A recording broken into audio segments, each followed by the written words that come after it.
Well, death, taxes, and the Philadelphia 76ers getting eliminated in the second round. So this is the process, huh? This was the process that started with Sam Hinkie. Years of tanking to be a second round playoff elimination. Is that what this really was all these years? Is that what we tanked all these years for? Is that what the joke of a run that was Sam Hinkie's run as an executive was all for? To be a repeated second round playoff elimination?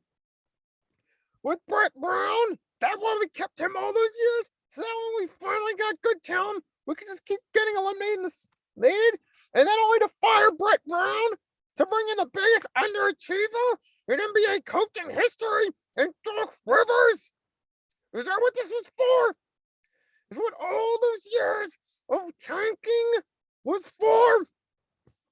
At this point, I don't care what anyone says. I don't care if this is an unpopular opinion or not. At this point, the Sixers are closer to rebuilding and starting a rebuild than they are actually being contenders at this point.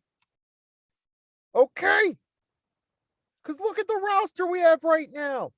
Really, besides Joel Embiid, and besides giving him body parts that aren't made of glass so he doesn't keep getting hurt. Now, I give him credit for going out there and playing, but this injury thing, that's the one thing about Embiid that's so annoying. As great of a player as the injuries, that's the one thing I can't stand about it. That's the only thing. But you know what? At the same time, I gotta give him props. He at least went out there and tried, but obviously didn't do anything because he wasn't able to go 30, 11, and 5 in games 5 and 6. And really, he didn't do that in games 3 and 4 either, but especially games 5 and 6 when they really needed him to play that way. And in this game 6, I'm sorry, he was terrible. Injuries or not, he was terrible. Under 30% with field goals and 3-point attempts. The only thing he was accurate on was free throws. As far as shooting the ball goes. Now, I give him credit for trying, but obviously it didn't work when it mattered most. The injuries were still getting to him. So his ability to help the team was limited. As much as I give him credit for coming back and at least playing with some heart, obviously it wasn't enough. His best effort playing hurt wasn't good enough. Tyrese Maxey, you know what? His playoff effort, it obviously wasn't enough. Game 6 effort. Maxey played terrible too. Now Tyrese Maxey, I can forgive him for this because at least he showed promise to be a future star. But at this point, I'm looking at it from the Sixers standpoint. They're closer to starting over and rebuilding. The only two pieces really worth keeping at this point are Joel Embiid and Tyrese Maxey. I wouldn't even bother keeping James Harden because you know why? He's not in his prime anymore. We got one sighting of prime James Harden. One sighting of that James Harden in that series against the Heat. But other than that, he showed that he's past his peak. His peak is over.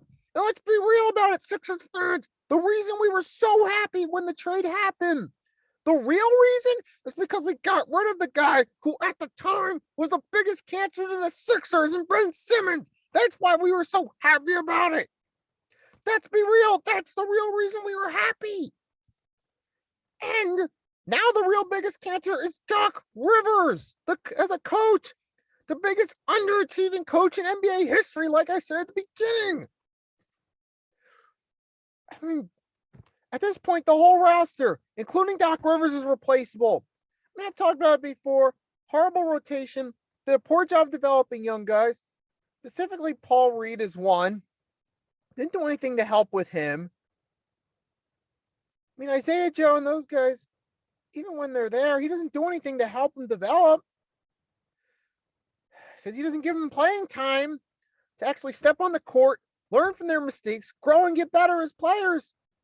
The only guy I gave that time to was Tyrese Maxey. That's because Ben Simmons wasn't there on the court when he was still on the roster earlier in the season. That's the only reason Maxey got playing time, because he had to include him in the lineup.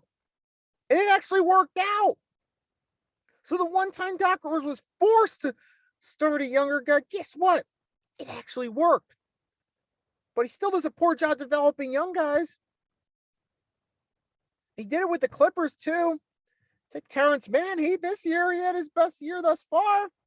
Not that Terrence Mann's gonna be great or anything, but he did a better job developing without Doc Rivers. Point is, he has a poor history of developing young players. So he can go horrible lineups, poor coaching, gives lousy press conference answers in his press conferences to defend himself. He's replaceable. A lot of the other guys in this roster are replaceable. Let's be real. Paul Millsap's irrelevant. He hasn't been relevant in the NBA in years. James Harden, let's be real, he is replaceable at this point. George Niang's replaceable. Tobias Harris is replaceable at this point, that's for sure, after the disappointing season he had. Danny Green, he's replaceable. I mean, all these guys, even some of the bench guys, even the ones that do play good at times, they're still replaceable ultimately. The only ones really worth keeping on this team right now, in my view, are Joel Embiid and Tyrese Maxey. Everyone else is replaceable at this point. I mean, DeAndre Jordan's definitely replaceable at this point. I mean, all these guys are replaceable. Some degree, or I mean, they all are at some point. It's just like, it's just unbelievable. And people are still, you know what? Some of us are still saying that Jimmy Butler, that we should have kept Jimmy Butler back in 2019. But you know what? Jimmy Butler's in a better position at this point. He's in a better situation, better coaching situation. He's getting paid more money. He's got a max contract in Miami. And ultimately, he's with a better team, better structure in Miami. So, for Jimmy Butler's sake, though, he's in a better position. So I can't blame him. Even though I'm not a fan of Jimmy Butler personally, all I can say is just good for him. I mean, that just came to my mind randomly, but good for him because he's in a better situation over there with better structure. His Sixers, at this point, they can blow it up for all I care.